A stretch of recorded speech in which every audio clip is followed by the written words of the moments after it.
Bonjour à tous. Et il s'agit pour ce nouvel épisode de Legality Times de tendre le cou à une idée reçue en matière de crédit immobilier. Lorsque vous achetez, que vous avez besoin d'un crédit immobilier pour ce faire, bien évidemment, un crédit immobilier, ce n'est pas un crédit à la consommation. On va vous demander des garanties qui sont bien supérieures. On va vous demander des fiches de paye, on va vous demander de prouver vos revenus, on va vous demander si vous êtes autonome, en freelance ou des avis d'imposition, et on va surtout vous demander des garanties.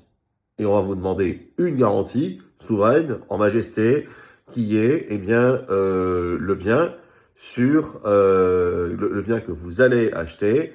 Et il se fait que la banque va se garantir sur ce bien que vous vous disposez à acheter. Et bien évidemment, si vous faites défaut à votre obligation de rembourser votre crédit, je ne le répéterai jamais assez, un crédit vous engage et doit être remboursé.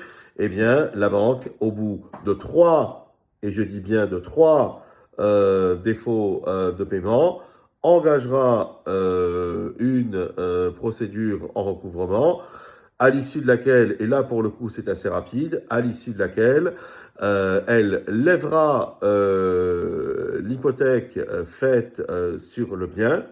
C'est-à-dire que lorsque vous signez un crédit, la banque ipso facto fait ce qu'on appelle une annotation preventiva de embargo, c'est-à-dire qu'elle n'attend pas que vous soyez en défaut de paiement, bien sûr, pour inscrire son droit de garantie, la sûreté dont elle dispose, une sûreté hypothécaire, la sûreté dont elle dispose que ce soit au service de la publicité foncière en France, au cadastre, ou ici en Espagne, au registro de la propiedad. Et bien évidemment, si vous faites défaut, pas besoin d'autres formes de procès, j'allais dire, que de mettre en œuvre cette garantie hypothécaire et de procéder à la saisie du bien. Voilà. Donc à partir du moment où vous êtes en défaut de paiement sur un prêt hypothécaire et que vous avez ce bien qui est grevé d'une servitude bancaire, à partir du moment où la banque vous met en recouvrement et, à défaut de pouvoir honorer votre crédit, saisit votre bien, à partir de là, vous avez tout perdu. Donc, il faut vraiment faire très attention. Je le dis, je le répète, un crédit vous engage et doit être remboursé. Ce qui nous rappelle aussi que parfois, il est important de ne pas mettre tous ses œufs dans le même panier. Alors, c'est bien de faire un apport fonds propres qui soit au maximum de votre capacité. Mon conseil, néanmoins, c'est de garder des liquidités. Ne mettez pas toute votre épargne en apport fonds propres pour acheter votre bien, surtout si vous êtes primo-accédant, et de façon à vous mettre à zéro. C'est très dangereux.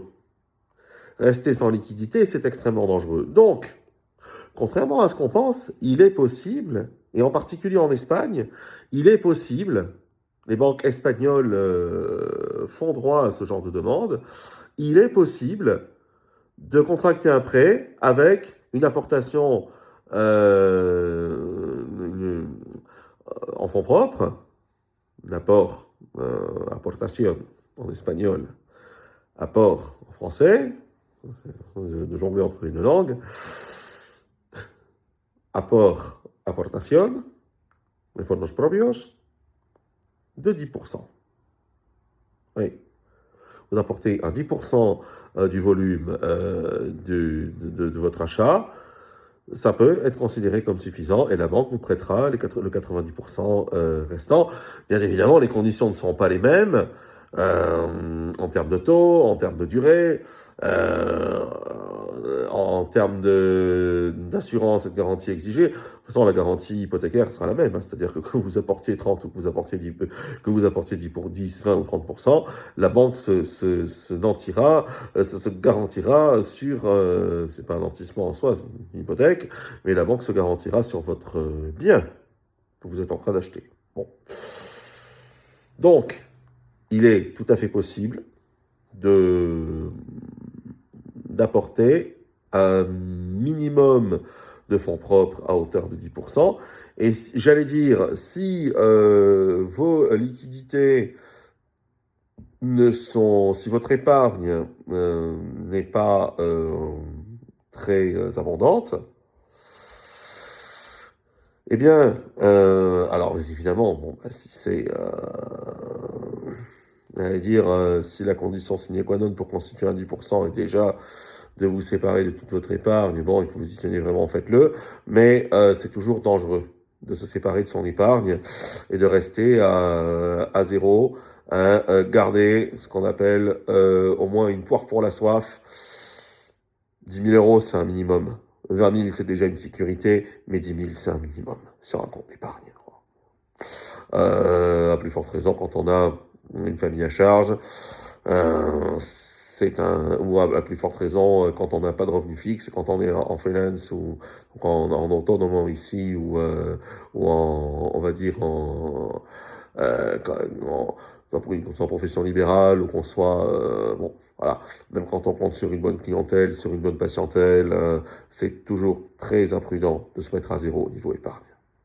Donc, si on vous propose un apport à minima en fonds propres, ne soyez pas plus royaliste que le roi et acceptez, même si les conditions de votre prêt doivent être un peu moins avantageuses, acceptez d'apporter un peu moins de fonds propres que ceux que vous aviez prévus. C'est toujours préférable de garder des liquidités et de s'engager, même si vous vous engagez un petit peu plus longtemps sur la durée, même si le taux doit être légèrement plus élevé, gardez vos fonds autant que faire se peut. Voilà. Et surtout, assurez-vous bien de vos capacités de remboursement. Parce que pour le coup, en cas de coup dur, eh ben, ces fonds-là que vous aurez gardés en tant qu'épargne, ben, vous serviront à rembourser le prêt. Parce que de toute façon, encore une fois, que vous apportiez 10, 20 ou 30%, votre bien, il sera grevé, pareil, d'une hypothèque qui garantira la banque, cette voie. Et qui n'hésitera pas, et je peux vous dire que si jamais il y a un défaut de paiement, la banque, elle n'en aura rien à fiche de savoir si vous avez, au moment où vous avez contracté le prêt, apporté 10, 20 ou 30%. Hein, elle vous mettra en recouvrement, et c'est tout. Les banques sont des monstres froids, comme les assureurs. Donc, je peux vous dire que le critère de votre apport en fonds propres, de votre généreux apport en fonds propres d'un 20 ou de 30%, alors que vous pouviez commencer à 10, il sera oublié à ce moment-là. Donc, soyez prudents. C'est mon mot d'ordre. Je vous dis à la semaine prochaine avec une surprise de grande ampleur. À bientôt et portez-vous tous bien.